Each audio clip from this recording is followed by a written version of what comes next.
Hey everyone, it's FinalRound and my name is Jordan, and I saw the first half of the Celtics and the Pacers game, and you definitely have to take things lightly when it comes to these game ones. Just the style, the pace, everything is much different than we've seen from past series. It looked like two of the freshest teams in the East going against each other rather than just some beat up teams like the Cavaliers or the Knicks. So I will just have a couple of picks for this video. I'm not going to go too crazy, just a couple plays that I saw that I like. And then as these series progress, we'll get a better feel for the players and everything and where the lines settle in at, and we'll try to find some deals. So you will see images that come up on the screen. Those will be from a data app called Outlier. There'll be a link in the description that'll give you a 7-day free trial for Outlier. So on the Mavericks side of things, my first pick is going to be Derrick Jones Jr. over 1.5 blocks plus steals at -108. So he's gone over in 4 straight games in the playoffs and 7 out of the last 9 games in the playoffs. The past few games, he's kind of turned it up. Just offensively and defensively. They're definitely going to need his length on both sides of the ball. But when I looked at all these plays, I look at how they're doing in the playoffs, and then I look at their history against the team this season, and I was surprised to see his history versus the Timberwolves. Granted, this was a little bit earlier in the year, all 3 games that he played against them, but still really great numbers. He went over in all 3 games against the Timberwolves. First game, he had 2 steals. Second game, 3 steals, 1 block. And then the third game, 3 blocks and 1 steal. So we know he can do either or. We just need him to get 2 of them. So for almost even money, I really like this play for Derrick Jones Jr. If you guys could, please like the video. And if you haven't, please subscribe to the channel. If you have a little bit of extra time, could you leave a comment for the algorithm? Now this next pick, I did a lot of math for it, maybe too much math for it. But when it comes to the power forward in the center position, it's going to be a big mismatch for the Timberwolves because the Mavs don't have too much size when it comes to their big men. They had Maxi Kleber, and he's out, and now they're just down to Gafford and Lively, who I haven't really seen them play both of them on the court. They kind of alternate. And then you have PJ Washington at the power forward position, and he's just 6'7". So now you're coming in with a couple 7-footers with Karl-Anthony Towns and then Rudy Gobert, and then you have 6th man of the year, Naz Reid. Not a 7-footer, but he's like 6'9", 6'10". So the size down low is going to be huge for the Timberwolves.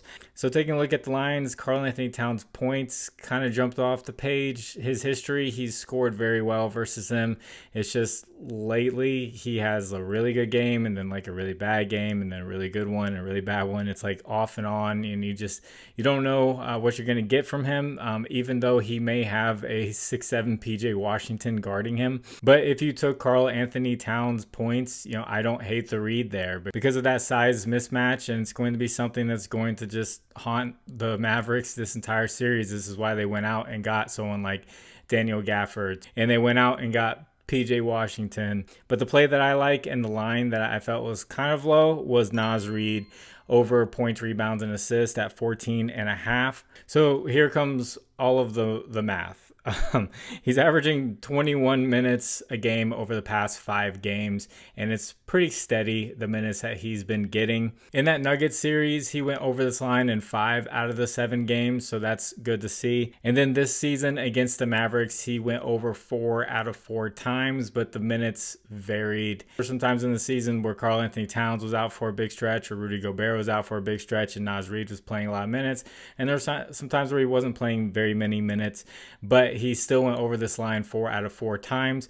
So what I did was I took all the PRAs and I took all the minutes and I averaged them out to get a PRA per minute in those 4 games against the Dallas Mavericks. And it came out to 0.95, so almost 1 whole PRA per minute on the court against the Mavericks. Now they did go out and get Gafford after this, but he should be playing against the second unit and playing 21 minutes a game. This brings you to around 20 points, rebounds, and assists playing on the court. So I'm not saying he's going to get 20 PRA, but the matchups there, the history's there, and the way he's been playing is all there for him to play well in this series. and be a mismatch coming off the bench and someone that the Mavericks will have to worry about.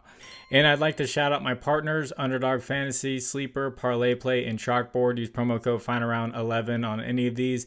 They'll match your first deposit. There'll be links in the description. I'll take you straight there with the promo codes, and thank you to anyone who uses those. And also, if you'd like to discuss lines further, I have a Discord. Link is in the description. You can hop on in there. There's conversation going on about NBA, baseball, WNBA, soccer, esports, hockey, everything. So I'd love to see you jump on in there.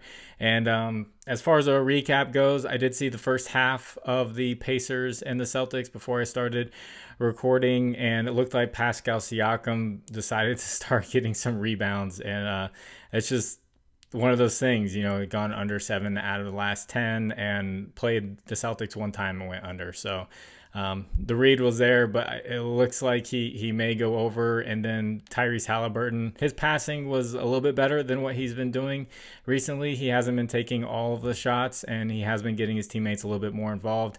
I'm a little bit surprised at the pace because the Celtics were one of the top teams defensively. I was expecting them to really kind of shut them down a little bit and, you know, slow things down against them, but it looks like they're playing the Pacers game, which is something we didn't know what to expect. Is it going to be a defensive type game where the Celtics really shut them down and get a big lead and blow them out? Or is it going to be a Pacers game, up and down and a lot of scoring, which you don't want many unders when you're in a up and down game like that. You want to take a lot of overs. But if you guys didn't catch in the last video, I tricked my conscience with that Jaylen Brown first quarter points.